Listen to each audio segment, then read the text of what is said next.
बड़े खदशात पाए जा रहे थे शायद पाकिस्तान क्रिकेट बोर्ड जो माली तौर पर शायद कमज़ोर हो चुका है।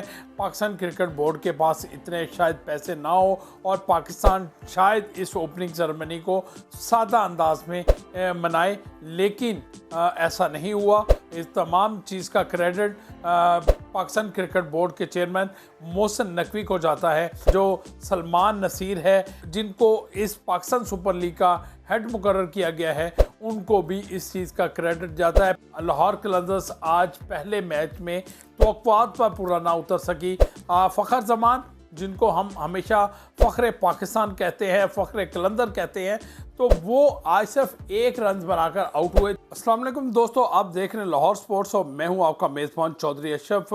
तहफ़्फ़ुज़ात, ख़दशात और बहुत कुछ के बावजूद भी पाकिस्तान सुपर लीग के जो 10वां एडिशन है उसका आज रंगारंग तकरीब के साथ आगाज़ हो गया। और जहां तक मैं बात आपको बताऊं, ये इंतहाई शानदार तकरीब रही है। अब तक पाकिस्तान सुपर लीग की होने वाली जितनी भी इफ्तिताही तकरीबें थी, उनमें से ये अगर उसका मुआवजा किया जाए तो काफ़ी हद तक इसको और नंबर 1 की पोजीशन या पहला नंबर दिया जा सकता है, क्योंकि शानदार तकरीब थी। फ़नकारों की परफॉर्मेंस भी जो थी वो भी काबिल दीद थी और शायकीन क्रिकेट ने उसको भरपूर तौर पर इंजॉय भी किया और उनको दाद भी दी। जहाँ तक इस इफ्तिताही तकरीब का तल्लुक़ है, तो इस हवाले से ये बड़े खदशात पाए जा रहे थे शायद पाकिस्तान क्रिकेट बोर्ड जो माली तौर पर शायद कमज़ोर हो चुका है। चैम्पियंस ट्रॉफ़ी के इनकाद से पहले जिसने बड़े बड़े स्टेडियम्स, कदाफ़ी स्टेडियम लाहौर हो जाए, नेशनल स्टेडियम कराची हो जाए, इनकी अपग्रेडेशन पर बहुत भारी इन्वेस्टमेंट की है, जिसकी वजह से पाकिस्तान क्रिकेट बोर्ड के पास इतने शायद पैसे ना हो और पाकिस्तान शायद इस ओपनिंग सेरेमनी को सादा अंदाज में मनाए, लेकिन ऐसा नहीं हुआ। भरपूर तरीके से हुए। इस तमाम चीज़ का क्रेडिट पाकिस्तान क्रिकेट बोर्ड के चेयरमैन मोहसिन नकवी को जाता है और ख़ास तौर पर उनके साथ साथ उनकी टीम को जाता है। और जो सलमान नसीर है, जो जिनको इस पाकिस्तान सुपर लीग का हेड मुकर्रर किया गया है, उनको भी इस चीज़ का क्रेडिट जाता है। पहले उन्होंने पाकिस्तान सुपर लीग की जो ट्रॉफ़ी है उसकी अनवेलिंग बड़े शानदार अंदाज में की।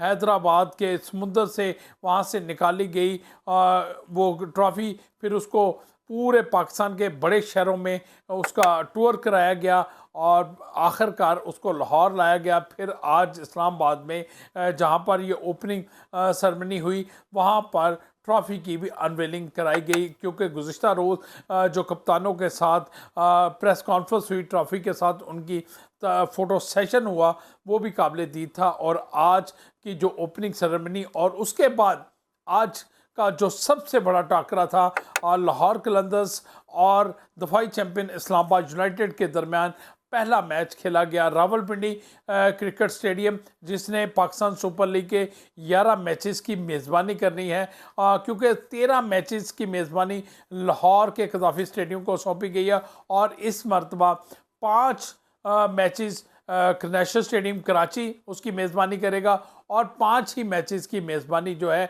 मुल्तान सुल्तान का जो मुल्तान क्रिकेट स्टेडियम है वो करेगा।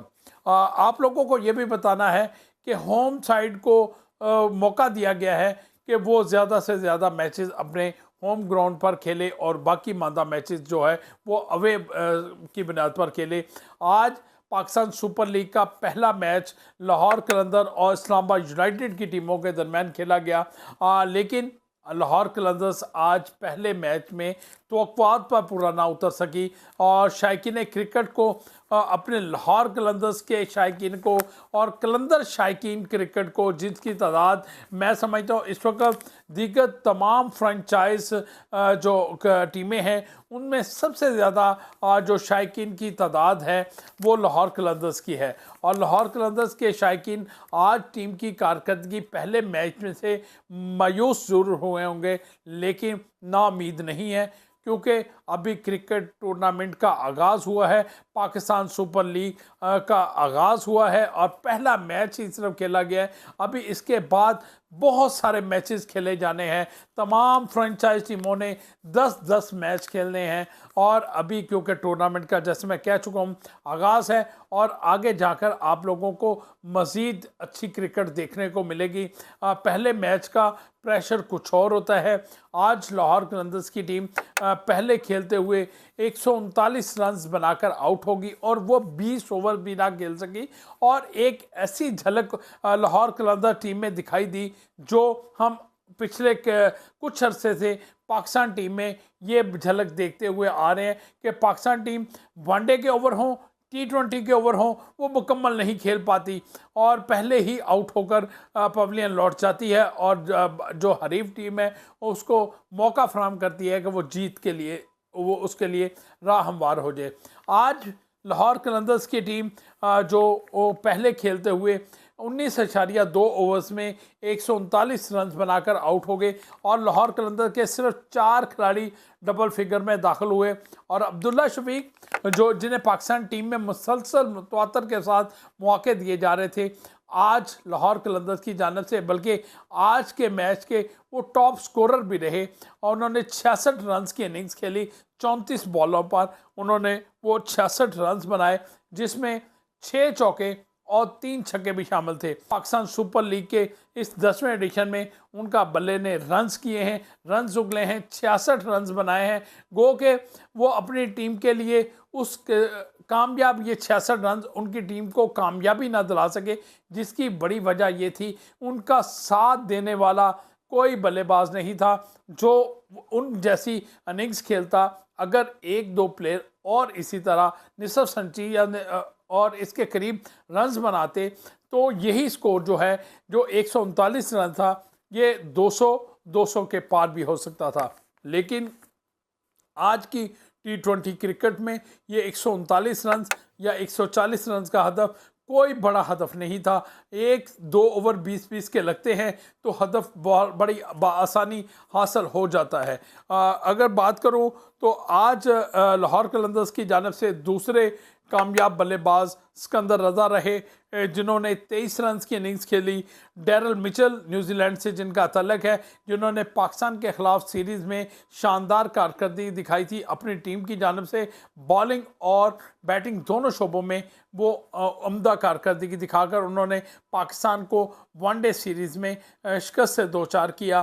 तो अब यहाँ पर डैरल मिचेल का इंतखाब लाहौर कलंदर की जानिब से किया गया था, लेकिन डैरल मिचेल सिर्फ 13 रन्स बनाकर पवेलियन लौट गए। हारिस रऊफ चौथे खिलाड़ी थे जो डबल फिगर में 10 रन्स के साथ दाखिल हुए और उसमें भी उनके 2 चौके शामिल थे। लेकिन ये जो कारकर्दगी है, क्या वाकई लाहौर कलंदर्स के पास इतने ही रन्स करने की सकत है? फ़खर जमान, जिनको हम हमेशा फ़ख्र पाकिस्तान कहते हैं, फ़ख्र कलंदर कहते हैं, तो वो आज सिर्फ 1 रन बनाकर आउट हुए। 6 गेंदों का उन्होंने सामना भी किया। जब तक फ़खर जमान फॉर्म में नहीं आएगा, मुझे लगता है कि लाहौर कलंदर्स का बोर्ड पर बड़े रन्स बनाना मुश्किल दिखाई देता है। आज का अगर लाहौर कलंदर्स के स्क्वाड की बात करें तो उसमें कुछ खामियां मुझे दिखाई दी हैं जो मेरी राय है। मैं नहीं समझता कि ये अगर लाहौर कलंदर ने तो बहुत सोच समझ कर फैसला किया होगा इन खिलाड़ियों को खिलाने का। डेविड वीजे, अगर उनको जगह आसफ़ अली को मौका दिया जाता तो ऐन मुमकिन था कि आसफ़ अली जो इससे पहले इस्लामाबाद यूनाइटेड की जानिब से खेलते रहे हैं तो उनको बहुत ज़्यादा तजर्बा था इस्लामाबाद यूनाइटेड के बॉलर्स का खेलने का, वो यहाँ पर अच्छे रन्स कर सकते थे, लेकिन उनको मौका दिया गया। इसी तरह मोहम्मद नईम, जिनका तलक ऑस्ट्रेलिया से, उनको भी मौका दिया गया, वो भी यहाँ पर कामयाब ना हो सके। और ख़ास तौर पर मैं बात करूँगा, जब तक टीम में शामिल जो गैर मुल्की खिलाड़ी हैं वो परफॉर्म नहीं करेंगे तो पाकिस्तान सुपर लीग की कोई भी फ्रेंचाइज टीम है वो अपने बोर्ड पर बड़े रन्स नहीं बना सकेंगे। अगर मैं इस्लामाबाद यूनाइटेड की बॉलिंग की बात करूं तो वेस्ट इंडीज़ से तल्लक रखने वाले जो जैसन होल्डर हैं, जो वेस्ट इंडीज़ के साबिक कप्तान भी रहे हैं, उन्होंने 26 रन देकर 4 खिलाड़ियों को आउट किया और इस एक मौका ऐसा भी था, लगता था कि शायद वो 5वीं विकेट भी हासिल कर लेंगे, लेकिन उन्होंने 26 रन देकर 4 खिलाड़ियों को आउट किया। शादाब खान जो इस्लामाबाद यूनाइटेड के कप्तान हैं वो भी गिरते पड़ते 3 विकेटें हासिल करने में कामयाब हुए। नसीम शाह, रेली मैथो और अमाद वसीम तीनों के हिस्से में 1-1 विकेट आई, यानी कि इस्लामाबाद यूनाइटेड ने 5 बॉलर्स का इस्तेमाल किया। 5 में से 2 बॉलर्स ने, एक ने 4, एक ने 3 और दीगर 3 बॉलर्स ने 1-1 विकेट हासिल की। इस तरह जो लाहौर कलंदर्स की पूरी टीम 139 रन बनाकर आउट हो गई। 140 रन का हदफ T20 क्रिकेट में बहुत ही आसान है आज की T20 क्रिकेट में, जिसमें कि 200-250 रन करना बड़ा आसान हो गया है, क्योंकि क्रिकेट में अब जो विकेटें बनाई जा रही हैं वो पैराडाइज बैटिंग विकेटें बनाई जा रही हैं।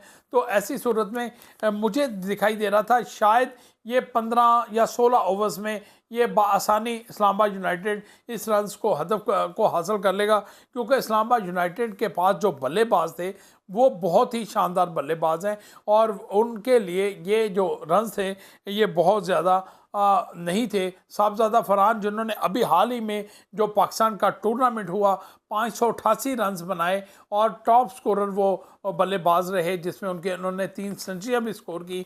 आज भी उनकी धुआंधार बैटिंग का सिलसिला जारी रहा और आज उन्होंने 3 छक्कों की मदद से 25 रन्स की इनिंग्स खेली, लेकिन वो अपनी इनिंग्स को मज़ीद बड़ा ना कर सके। लेकिन उनमें करंट दिखाई दिया कि वो कुछ करने की सलाहियत रखते हैं। इसी तरह जो गोस हैं, गोस 4 रन ही बना सके। ये 2 खिलाड़ी आउट हुए और इनके अलावा कोई तीसरा प्लेयर आउट नहीं हुआ। कॉलन मनरो माजी में भी पाकिस्तान सुपर लीग में बहुत शानदार इनिंग्सें खेल चुके हैं। आज भी उन्होंने 59 रन की इनिंग्स खेली और नाकाबिले शिकस्त रहे। इसके साथ साथ जो सलमान अली आगा ने अपने आप को प्रूव किया, अपनी बैटिंग में बेहतरी लाए।